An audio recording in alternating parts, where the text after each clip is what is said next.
Tobias Rein, welcome to the Executive Talk. We're here in the offices of GetYourGuide in Zurich. And when you think back at the history of your company, it's quite an amazing story. You started 10 years ago as a venture of 5 colleagues from university. Now you're one of the rare Swiss unicorns. You're worth more than 1 billion Swiss francs. You're very successful. When you look back at the last 10 years, would you have ever imagined getting to the point where you are now?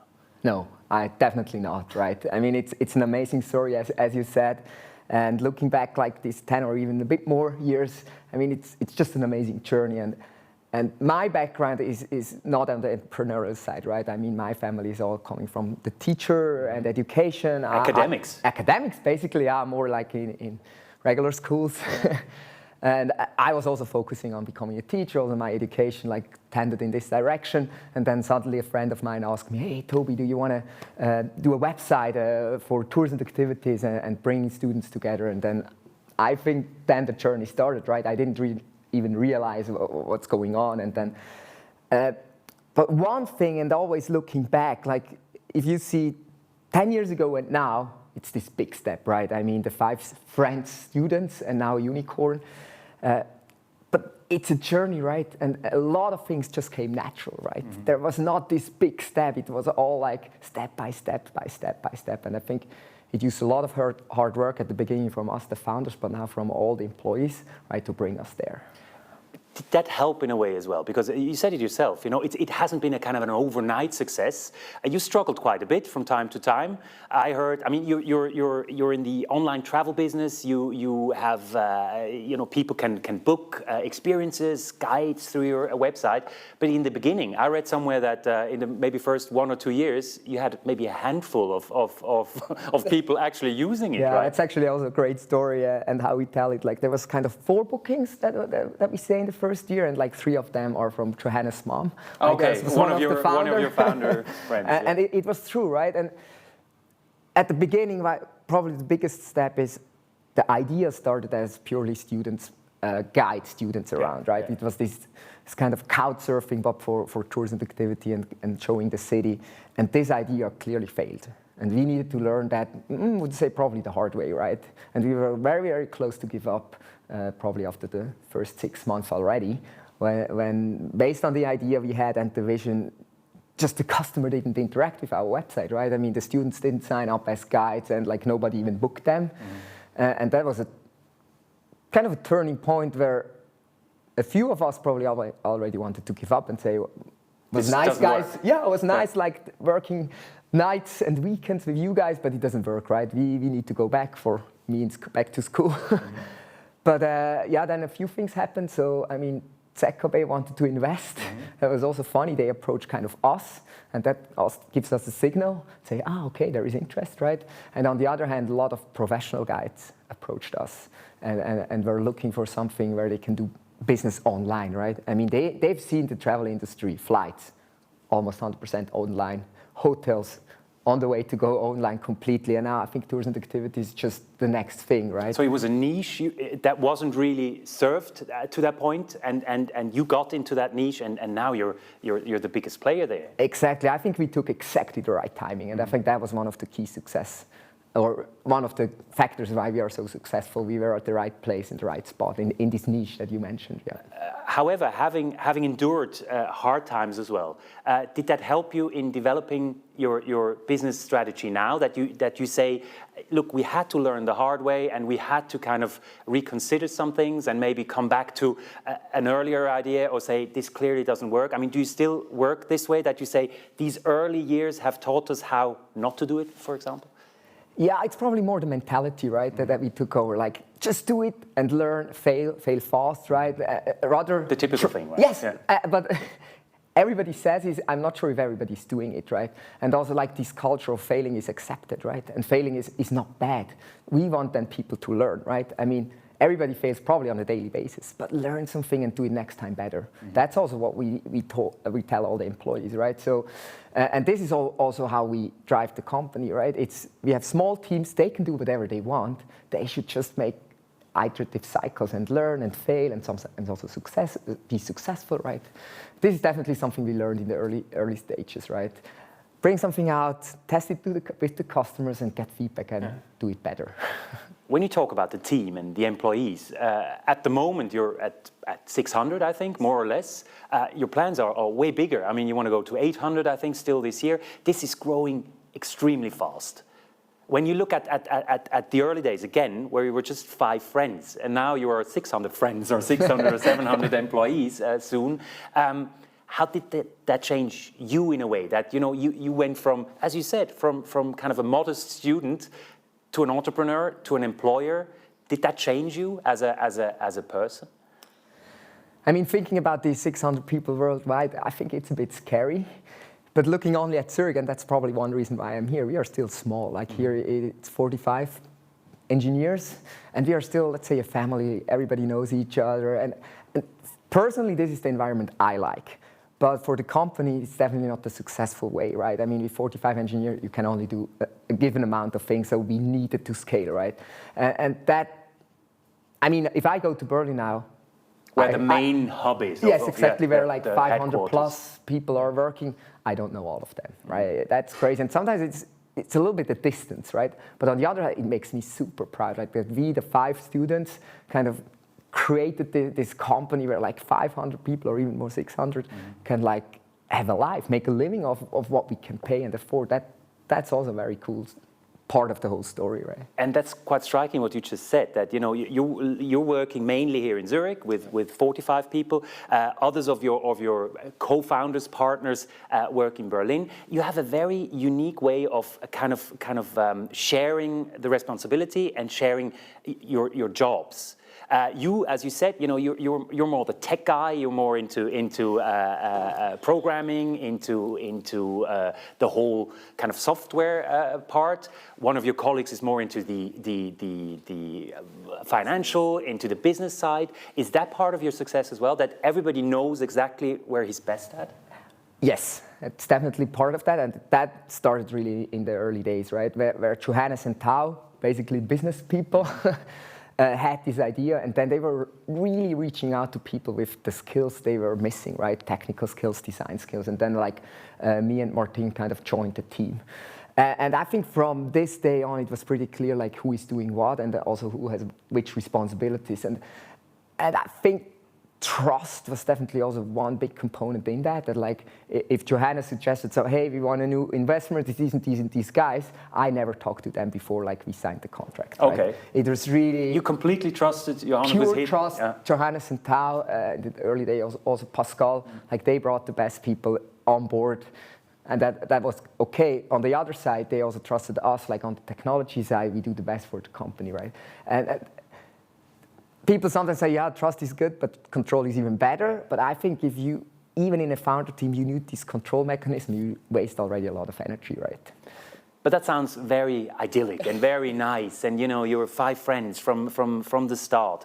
Now, actually, the 5 have become 4. So 1 left, and maybe you want to share why he left. But is it always simple to get to the right decisions when you're 4 or 5?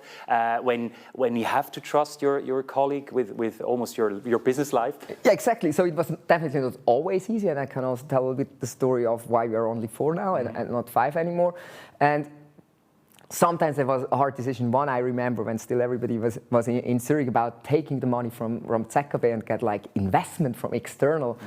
And we had a huge debate if that will change our business, if we then like the investors will guide us. Do we really want that in a way? Okay. Do we want to be steered by the investors? And now looking back, I think it was kind of why did we even decide that? I mean, if we wanted to be a global business, and that was the vision already back then. You need investors. You need investors. It's impossible to grow organically, at least in the e-commerce space, right? So you need investors. But we had a long night and discussion, should we not? What does it mean having investors on board or not? So that was not always super alignment, right? The story with Pascal, the 5th founder that left, was really like, we started off in Zurich as like 5 students from ETH. We grew here to size of roughly 30 people, like all in one office in Technopark.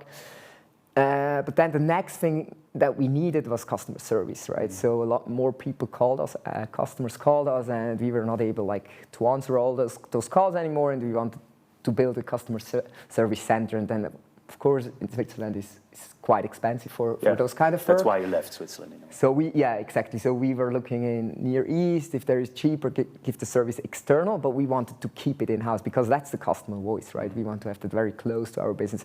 And so, because also like 3 of the founders are German, Berlin was kind of the destination that we've chosen, and we sent Tao, the other founder, to Berlin to open up an office, and he was super successful hiring a lot of people, not only for customer service, but then also for sales and marketing. I mean, the international area or our Berlin is much bigger than Zurich for startups, right? So you could attract a lot of talent into Berlin, and then we moved more departments kind of over to Berlin because it was easier for us to find talent.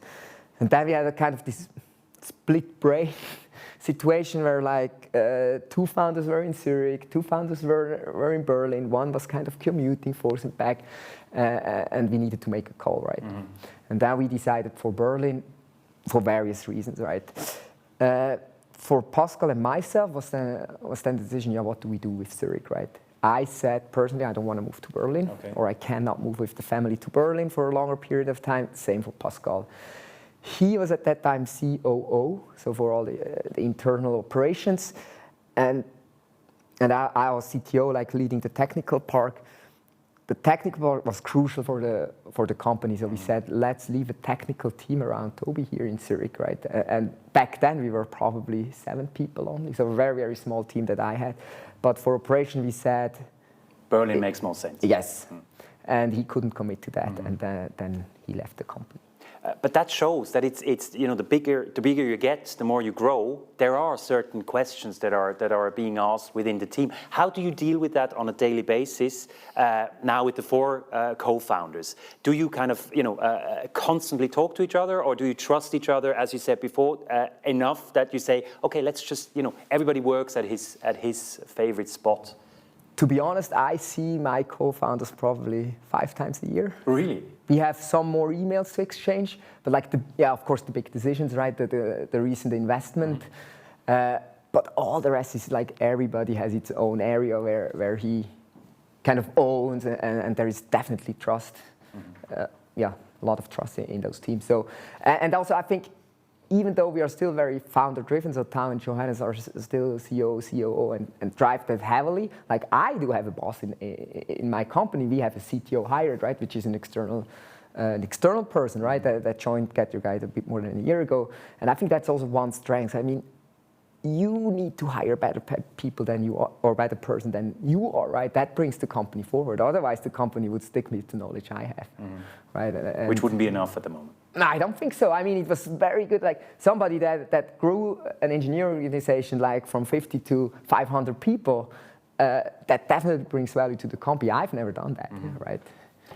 When we talk about that investment round, the last one brought over 500 million Swiss francs, which was a big story, of course, and everybody was talking about it. Was there ever a moment when you heard about that you told yourself, this is crazy? Now we're really talking about amounts of money that were probably unimaginable for you as well. I mean, do you sometimes still think you're in a dream? Definitely. I mean, it is a dream, and I also think my friends at home, like, because it was also natural. Toby founded the startup. Toby has now 50 employees. Toby raised now a few millions. Yeah. It was also natural, but sometimes if you do this step function, right, looking 10 years back and also looking at GetYourGuide, how amazing that is, then I really think I'm in a dream, right? Yeah. And say, wow, that's a once in a lifetime chance, right? What does that make with you personally? I mean, if you think, we all know this is kind of virtual money. If you think about it, it's not yours. No. But if you think about it, we could sell the company and I could make a lot of money out of this. I mean, do you feel like a rich man all of a sudden? I mean, there's definitely sometimes these thoughts and say, let's sell it and get the money and have a nice life. But what means nice life, right? These are definitely thoughts that I make, and currently I'm so happy here. And I think we have a bigger mission still with GetYourGuide, so that these thinking about money and being rich is super secondary. And that was also the fun thing. It was never, at the beginning, we never wanted to get rich with a company, right? Because sometimes if I talk to young entrepreneurs right now, they don't want to give shares to anybody. They want to keep all the money. And I think, hey, come on. First, you need to show that you're your story and your business is successful, right? And then hopefully you don't need to fight anymore about every single cent. So we were never driven by money and by a big thing, right? I mean, back then nobody would imagine to become a unicorn or one of these top players in the world, right? But really right now, what drives us is really like the value that we can bring to all the customers, right? I mean, so many travel experiences still suck, right? And there is definitely a bigger mission that we still have, and that's basically what is driving me personally, and not like the money if we could sell. And also like the amount of money, it's again like step by step. The first round was 500,000, then 2 million, then 12, 20, 80, now 500. It comes all step by step. So sometimes it's really surreal, right? I mean, but of course, something that comes with it, the bigger you get, again, you're a big fish now, so now the ponds are getting bigger, or the seas are getting bigger, and the bigger you get, the more you have to fight against the competitors. And we're not talking about small competitors. I mean, in the travel industry, we're talking Airbnb, we're talking about Booking. In the tech industry, we're talking probably about Google and the big ones. So sooner or later, you will have to, or you already do, compete with these big giants. Does that frighten you sometimes? To be honest, sometimes yes, right? I mean, if Google would turn on the knob and say, hey, we do now everything on our platform integrated in search. They could, of course. That would be a challenge for us, let's say.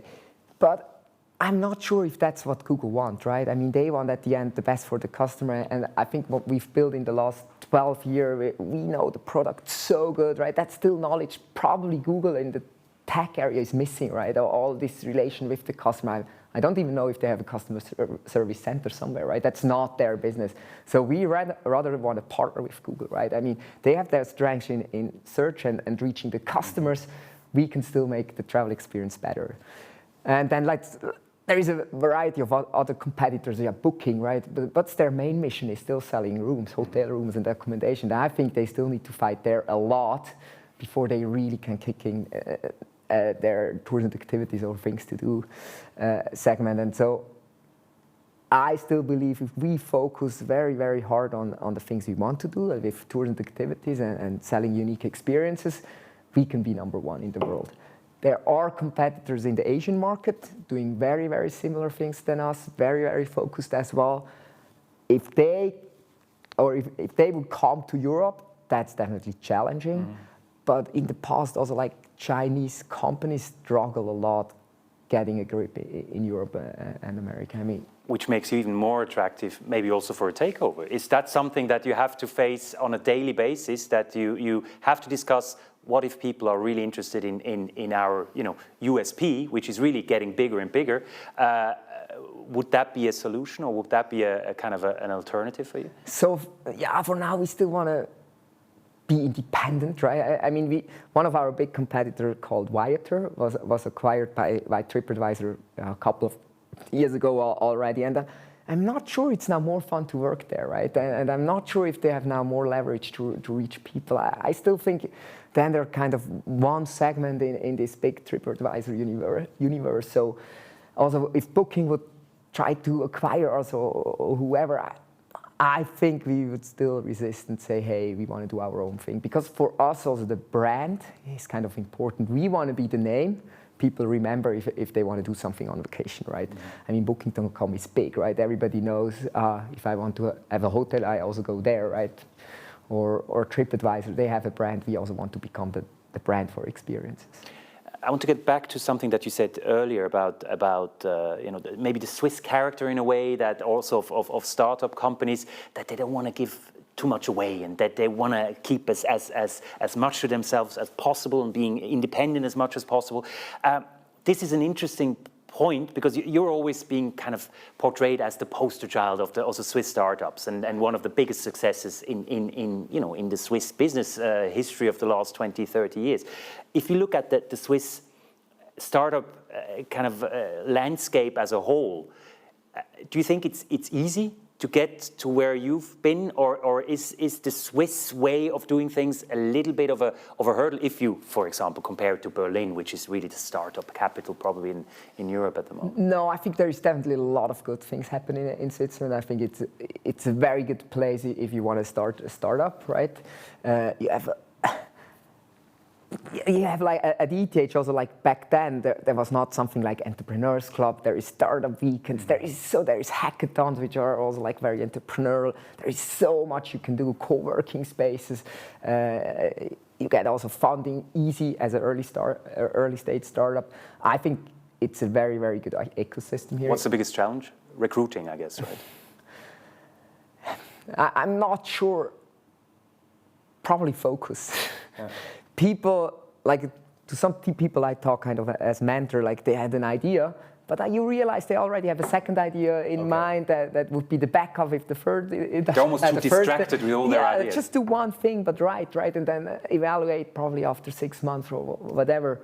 Is that going to be successful or not? Not always think of all the backup plans. And I think tech talents is also like a constraint. We were super lucky, or the others were lucky that they found me. That we had kind of tech guy internal, right? Mm-hmm. Usually you have great ideas by two business people and they want to build a business, but yeah, if you want to build a website, for example, you need to have like 50,000 francs to pay up front to an agency that builds you the website, right? And that's very static. Then every week you want to make changes. Every time you need to pay money, right? And if like you can make one of the founders or a technical person as one of the founders, I think this helps you with this small iteration I was talking about. So again, the earlier. Mixture was really the right one, also from the different talents you have.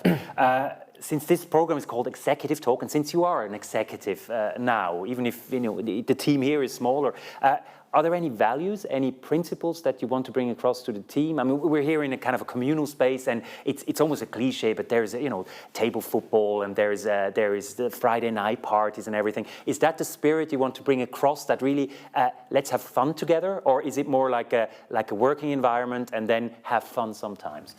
I mean, it needs to be both, right? I mean, we are not just the companies say, have fun as much as you can. We also really value hard work, right, and results. So I think probably the right word is passion, right? If you are passionate, you have fun, and you will also deliver, right? I mean, if all the employees can do what they're passionate about every day, I think they will deliver great results. And we do have core values. That was also a very interesting story when we introduced those. It's kind of 5 words with a little bit of description around, and passion is one of them. And for me, like, personally, I think not the most important, but the one I like most, right? If people are passionate, they are also capable of doing much more what they even think of. Right? Are you afraid that those values are at the risk of losing their meaning as well? The bigger you get, you said it yourself. In Berlin, you don't know every employee anymore. So, are you afraid sometimes that we might have got too big for what I want to do with the team? Yeah, so I think how we run the organization, probably not, right? Because we have very small, and we call them mission teams, and these mission teams are very self-contained. So they have all, I'm speaking about the tech organization. They have like all the functions they need to ship a product, right? And in these mission teams, yes, they should still like, the lead of these teams should still live after the same values, and this one can be a small startup itself, right? This is kind of what we want. Of course, you need to have the whole thing on top of it and make sure that all these mission teams can run independently. But if you do that, great. I think the experience for all the employees, hopefully like in a small startup, hopefully, ideally. Let's talk about ideals and hopes in the end. Last question, where do you see the company and you within the company in 10, 20 years? You're still so young. The whole team is so young. So you have, probably as another 30, 40 years ahead of you. Where do you see this going? I mean, is there an ultimate goal, or do you take it just year by year, success by success? So from all the founders, I'm definitely the least visionary, right? I mean, I have a vision. I want to be the marketplace for choosing activities, that what I said before. Number one. The brand, yes. I mean, there is a question if there is only one or a few. I mean, definitely probably big 5, right? One of those that people love, and also like, I always have the example from Cablecom back in the days here in Switzerland. Like, probably did an amazing service, but incredibly bad customer service, right? Everybody hates them. That's now also why they changed the name. And I want to be the opposite, right? I want to be really like the partner or the platform where you can book an amazing experience and it always works. even though if the guide's not showing up, we will make sure that you have a great experience, right? I mean, that's definitely the ultimate vision. How that really looks in practice, I'm not sure what it is. It could be AR, VR. There is so many things out there, space, I mean, rockets to the space. I'm not sure. We just need to make sure that we are there. And you're still working in 20, 30 years' time? I love working. I love to work on a bigger mission, and I guess yes. Toby Rein, thank you very much. Thanks for coming.